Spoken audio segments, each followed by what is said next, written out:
Terms and Concepts. In this episode, we shall learn input hypothesis, eliciting, fossilization, inductive and deductive method of learning, learner autonomy, learning outcome, lexical approach, meta language noticing, scaffolding, and 3P approach. If you take input, it is simply referring to the language in the learner's environment that the learner is exposed to through hearing or reading and which is available for intake in order to derive language learning.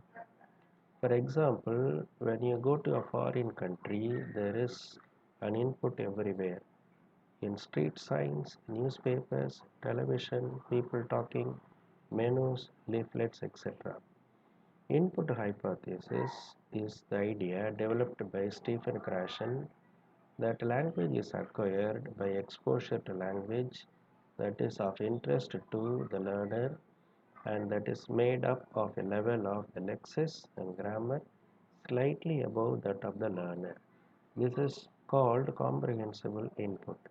Krashen has recently refined the idea of comprehensible input to say that it may be the case that the input needs to be not just interesting but compelling.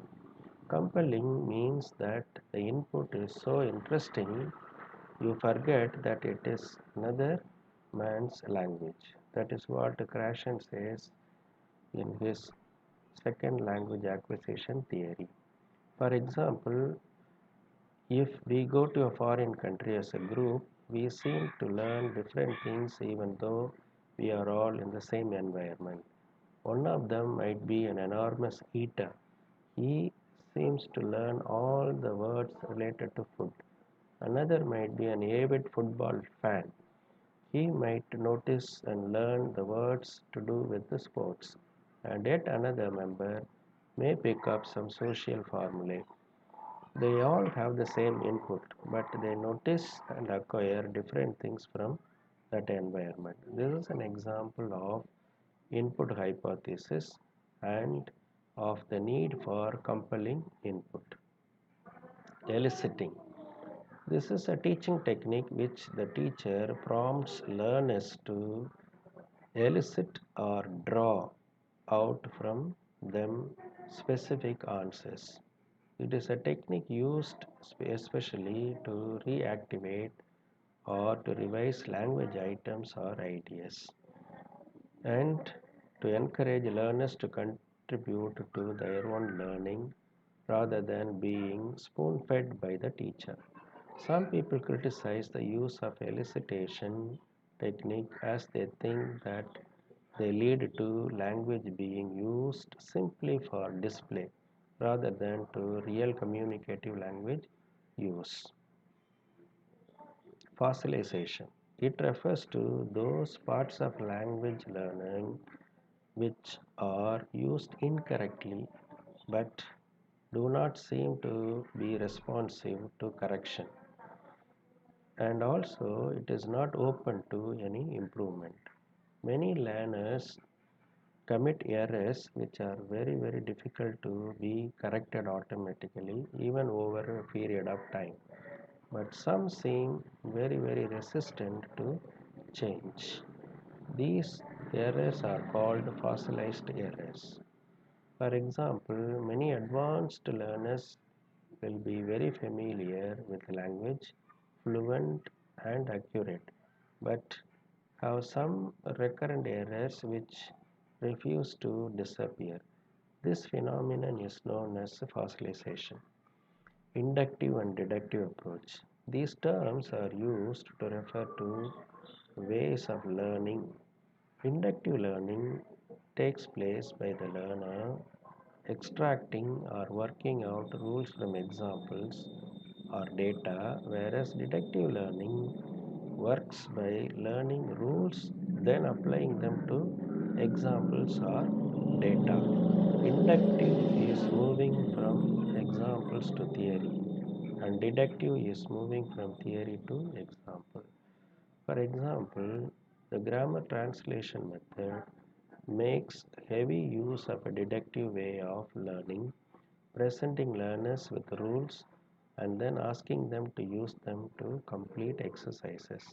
The communicative approach relies much more on an inductive approach in which second language learners hear or read language around them in much the same way as the first language learners do, then unconsciously devise rules about how different aspects of language work. Learner autonomy. It refers to the learner's ability to take charge of and direct their own language learning without relying on the teacher. It is believed that if a learner is autonomous, he or she takes responsibility for his or her own learning, and that this is a good thing as it allows them to learn independently and to go on learning. Many teaching approaches, materials, and courses contain a focus on strategies that help to make the learner more autonomous. For example, how to work with the dictionary, developing proofreading skills, deciding what to learn next. Some learners appreciate the freedom and responsibility autonomy gives them, while others may prefer the teacher to remain in charge. Learner autonomy is also referred to as self-directed learning.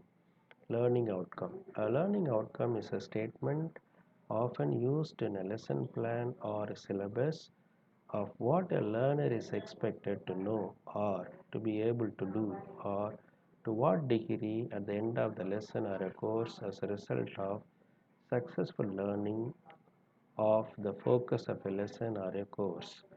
Learner outcomes can be used to tell learners what they will be learning. They are also used to shape lesson activities and guide the course content of the assessment. For example, when you are planning as a teacher your lesson plan and writing a lesson plan, thinking about the learning outcome really helps you to do better job. Lexical approach. In a lexical approach to language teaching, learning lexis is a principal goal, thus influencing syllabus design and classroom activities. Lexis in the lexical approach includes not just single words but collections and collocations and chunks, and even lexicogrammatical aspects of lexis as well as semantic. For example, one way of implementing lexical approach in the classroom is to work with spoken or written text and use various techniques to make students aware of the collocations, chunks the text contain. Meta language. The language and the terms that we use to talk about language and language learning. It covers terms of grammar, vocabulary, phonetics, discourse, and learning strategies. Teachers may use some meta language to talk to their learners about a language or language learning. For example, this is an indefinite pronoun. Try to work out with the best vocabulary learning strategies are for you. Some learners appreciate learning some meta language as they think it helps them to learn language better. For example, his lessons were full of so much of meta language that I really did not have a clue what he was talking about. That might be the remark of a student about a particular linguistic teacher. Noticing.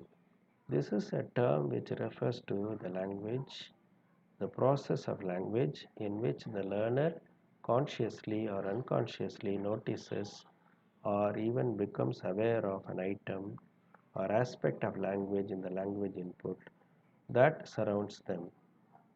This may involve noticing spelling, word stress, meaning, grammar, collocation, or even other language features. Noticing is believed to be the first stage in language learning, sometimes, but not always, triggering further stage of acquisition.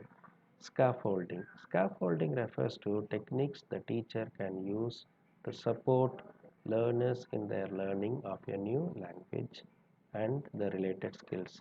The techniques include breaking the task down into smaller steps, providing demonstrations, providing visuals to support text and talk, providing learners with the dictionaries, guiding learners with the teacher talk.